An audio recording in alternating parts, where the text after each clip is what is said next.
महानगर पालिका की ओर से स्वच्छता ही सेवा के तहत स्वच्छोत्सव कार्यक्रम का आयोजन करवाया गया है, जिसके तहत आज वडोदरा के 19 वार्ड में सफाई अभियान की शुरुआत करवाई गई। वडोदरा महानगर पालिका की ओर से स्वच्छता ही सेवा, एक दिन 1 घंटा और एक साथ स्वच्छता के लिए श्रमदान का आयोजन यानी कि स्वच्छोत्सव का आयोजन करवाया गया है।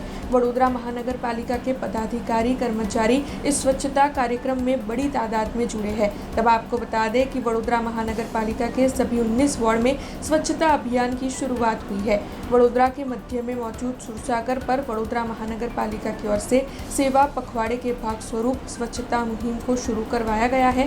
तब वडोदरा के मेयर पिंकीबेन सोनी, डिप्टी मेयर चिराग बारोट, स्थायी समिति के चेयरमैन डॉक्टर शीतल मिस्त्री, म्यूनिसिपल कमिश्नर अरुण महेश बाबू, रावपुरा विधानसभा के विधायक और गुजरात विधानसभा के मुख्य दंडक बालकृष्ण शुक्ला समेत अन्य पदाधिकारी इस सफाई अभियान में शामिल हुए हैं। चुने हुए प्रतिनिधि समेत बड़ी तादाद में सफाई कर्मी भी स्वच्छता मुहिम में जुड़े हैं। तब आपको बता दें कि प्रधानमंत्री नरेंद्र मोदी के 75वें जन्मदिवस और साथ ही पंडित दीनदयाल जी के जन्मदिवस के उपलक्ष्य में आज इस कार्यक्रम का आयोजन हुआ है। तो वहीं इस कार्यक्रम के माध्यम से वडोदरा की जनता को स्वच्छता बरकरार रखने की अपील भी की जा रही है और इसी के साथ चुने हुए प्रतिनिधि और साथ ही वडोदरा महानगर पालिका के पदाधिकारियों की ओर से स्वच्छता के लिए शपथ ली गई है। वैसे आपको ये भी बता दें कि वडोदरा महानगर पालिका के सॉलिड वेस्ट विभाग के साधनों के साथ सज्ज होकर इस कार्यक्रम का आज आयोजन करवाया गया और आने वाले दिनों में स्वच्छता से जुड़ी हुई प्रतियोगिता का भी आयोजन होगा।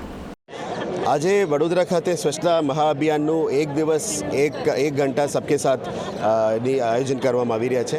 આપ જોઈ શકો છો કે આ સુરસાગર લેકના રોડ આખું ભરાઈ ગયું છે। આજે સવારે 8 થી 9 પણ એ કાર્યક્રમ કરવામાં આવ્યો છે। અમે દરેક વોર્ડમાં 25,000 લોકો મિનિમમ આ મહાઅભિયાનમાં જોડી રહ્યા છે। આ ફક્ત એક મેસેજ આપવા માટે નથી, પણ આવનારા દિવસોમાં ખરા અર્થમાં આ કાર્યક્રમને સફળ બનાવવા માટે જોડી રહ્યા છે। વડોદરાના જનતાને અપીલ કરીએ છીએ, આપણા સાથે જોડાવજો અને આ અભિયાનને સફળ બનાવવા માટે મહેનત કરજો। જે રીતે માન્ય વડાપ્રધાન શ્રી માર્ગદર્શન આપી રહ્યા છે આખા દેશને સ્વચ્છ બનાવવા માટે અને માન્ય મુખ્યમંત્રીશ્રીના લીડરશિપમાં ગુજરાતમાં પણ સ્વચ્છતાની બહુ સારી રેન્કિંગ્સ આવી રહ્યા છે, ત્યારે વડોદરાને પણ ફક્ત સ્વચ્છતા રેન્કિંગ્સમાં ઉપર આવવાનું ફક્ત મોટિવ નથી, પણ આ સિટીને ખરા અર્થમાં અમે વિઝ્યુઅલ ઇમ્પ્રુવમેન્ટ લાવવા માંગીએ છીએ। આવનારા દિવસોમાં ઓક્ટોબર 2 તારીખ સુધી આ ઝુંબેશ ચાલશે। વોર્ડ વાઇઝ વોર્ડ પ્રમુખ વાઇઝ અને જે વોર્ડ ઓફિસર સાથે મળીને આ લોકો દરેક સોસાયટીના પ્રમુખ સાથે પણ મિટિંગ કરી રહ્યા છે, જેથી કરીને દરેક સોસાયટીની પણ હરીફાઈ કરવામાં આવશે અને એને સન્માન પણ કરવામાં આવશે, જેથી કરીને એમને પણ એક મોટિવેશન મળે। આવનારા દિવસોમાં આશા રાખીએ કે વડોદરા વધારે સ્વચ્છ બનશે, ક્લીન બનશે અને ગ્રીન પણ બનશે।